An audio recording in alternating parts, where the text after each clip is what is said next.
February 4th, Larry Marshall dropped a bomb at CSIRO.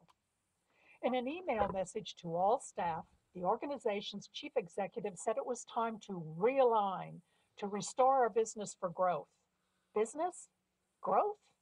Yes, Marshall was discussing the Commonwealth Scientific and Industrial Research Organization, Australia's premier research agency. So how was this realigning and restoring to happen? Job cuts. According to Marshall, while there won't be a net loss of jobs, during the next 2 years, 350 existing positions could go, with 110 in the Oceans and Atmosphere Division, the heart of CSIRO's climate research. Apparently, it's passé. There's no need to prove climate change is real. That question has been answered, Marshall said. The new question is, what do we do about it? Not surprisingly, reaction within the scientific community was swift and scathing. Marshall's decision has been described as disappointing, appalling, disastrous, ludicrous, and deeply disturbing. Scientists like Penny Sackett, the former chief scientist, now with the Climate Change Institute at ANU, said they were stunned that CSIRO management thinks monitoring, modeling, and analyzing the changing climate isn't important, if not central, to climate mitigation, Marshall's new focus. And that's the real problem with Marshall's decision. Without a clear understanding of what the climate is doing regionally and over time, it's impossible to devise strategies to mitigate its effects. What's the impact of climate change on the continent's water supplies, on plant and human diseases, on marine ecosystems and fisheries? What's more, CSIRO climate researchers are key players internationally. A statement put out by the World Climate Research Program noted that they collaborate with colleagues in the US, the UK, and New Zealand, as well as Japan, China, and beyond. This was followed by a letter to Marshall signed by 2,900 researchers in 60 nations. It said the loss of CSIRO scientists studying the Southern Hemisphere alarmed the global research community. And this is an expertise that's been honed over years. Greg Ayres is an atmospheric scientist who led teams at both CSIRO and the Bureau of Meteorology. Recently, he outlined the history of Australian climate science. He noted that it took a dozen years to build up and pull together what was then a disparate set of small, separate scientific teams, observation networks, and climate modeling initiatives, all based at different agencies and universities. CSIRO led the effort. And as Ayres says, it's now at risk. To be fair to Larry Marshall, CSIRO can be a stodgy organization, resistant to change. No doubt much internal wariness is because CSIRO is a convenient target for governments of all persuasions. It's been rejuvenated, refocused, reorganized, and had its budget slashed numerous times over the years. Remember the extraordinary sight of CSIRO staff taking to the streets with picket signs back in 2014? They were facing the prospect of up to 878 job losses. The cuts were a result of the government's decision to chop CSIRO's budget by $115 million, or 16%. Despite such high-profile demonstrations, scientists are not an influential political constituency.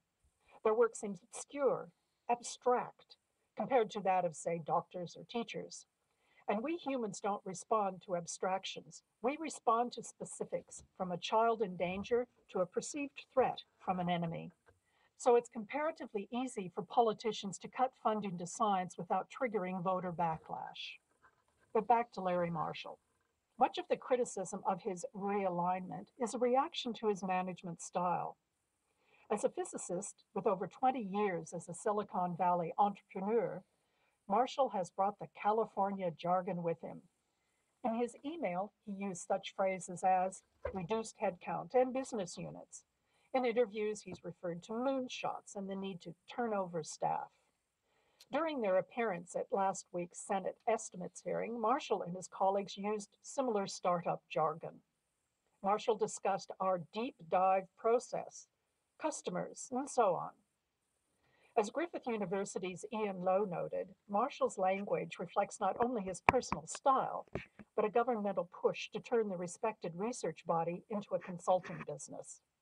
But CSIRO is staffed by research scientists, not corporate employees who might be hired or fired at executive whim. Former chief scientist Ian Chubb often notes that you can't drop down to the pharmacy and pick up a scientist like a toothbrush. So imagine how people like John Church feel. He's worked at CSIRO since 1978 and now leads the Sea Level Rise program at the largely doomed Marine and Atmospheric Research Division. For him, it's sobering to look around the room and recognize that 80% of the people won't be there in a few months, including him. They're demoralized. It's easy to believe that Marshall has treated these people as well as their work with disregard at best and contempt at worst. So 3 cheers for John Church, who's spoken out about the impact of dropping basic climate science on the national effort to tackle climate change. He added that the cuts will make it unlikely that Australia meets its 2015 Climate Accord obligation to cut greenhouse gas emissions. The estimates hearing also revealed a disturbing fact. Marshall and his executive team did not consult staff, other organizations like the Bureau of Meteorology, or the federal government about their plans. Even the board of directors was kept in the dark until 48 hours before the all-staff email was sent. They've only now begun talking to affected staff and so-called stakeholders, organizations like the Bureau, which may be called upon to pick up CSIRO's climate slack. That's precisely what's being discussed behind the scenes by a group of scientific heavy hitters, among them the new chief scientist Alan Finkel and Tony Haymet, Emeritus Director of Scripps Institution of Oceanography in San Diego, and former head of Marine and Atmospheric Research. The idea is to protect the science, the facilities, the funding, and the people. Meanwhile, back in Canberra, the only reaction is, well, no reaction. A spokesperson for Science Minister Christopher Pyne assures us the government will continue to invest in climate research. Marshall may miss those climate researchers once they're gone. After the announcement of the discovery of gravitational waves, CSIRO issued a press release gushing about its contribution. But Fairfax writer Peter Hannam revealed a teeny problem.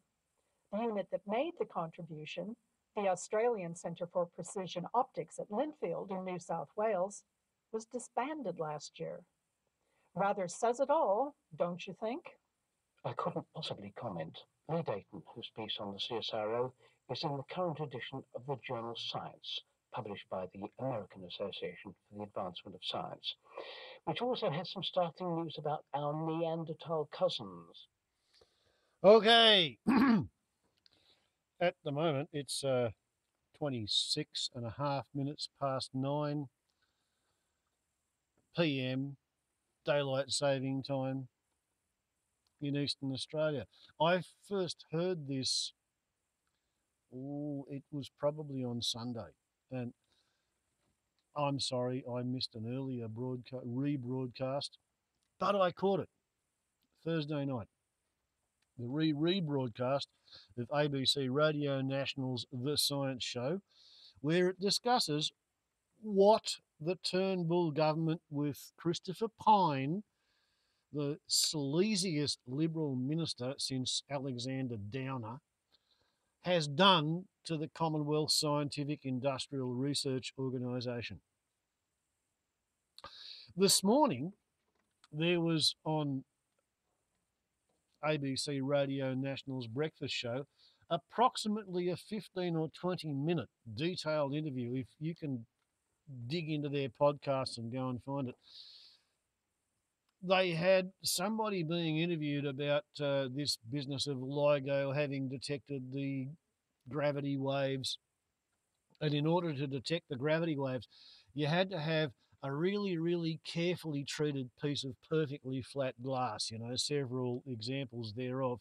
And when everybody in Europe and America had completely and utterly failed to be able to put a one-atom coating several times in succession with different atoms of different molecules of different compounds onto your piece of perfectly flat glass so you could make your gravity wave detector. That's when NASA came to Australia and said, "Oh, pretty please, I hear you guys have got a really great optics section at the CSIRO." And Australia was, back in the day, we were able to say, "Oh, shit, yeah, mate, come over here. We've got a couple of fellas who've been at this shit for 40 or 50 years, like they're right into it." They helped the Pommies build telescopes back when the British Empire was a thing. And we've got all these rinky-dink machines and they've customised them and we can do it for you. Yeah, well,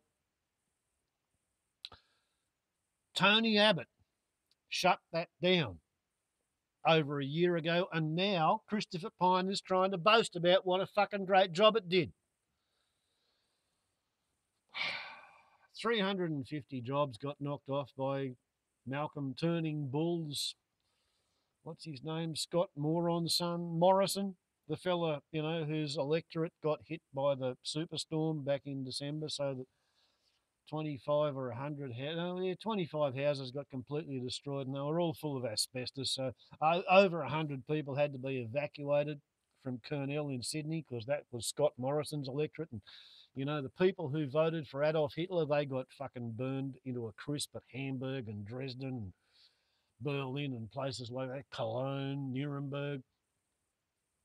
Right, you vote for an asshole, they will lead you down unto destruction, and you will be destroyed. Your life will be turned into shit by the forces of the universe.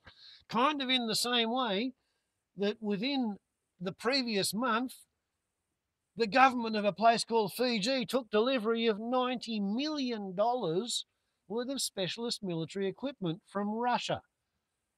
And in the hotels, the best places to stay for tourists in Fiji, they had a squad, a team of Russian specialists to show the Fijians which end of what to point at whom in order to go bang and make them disappear.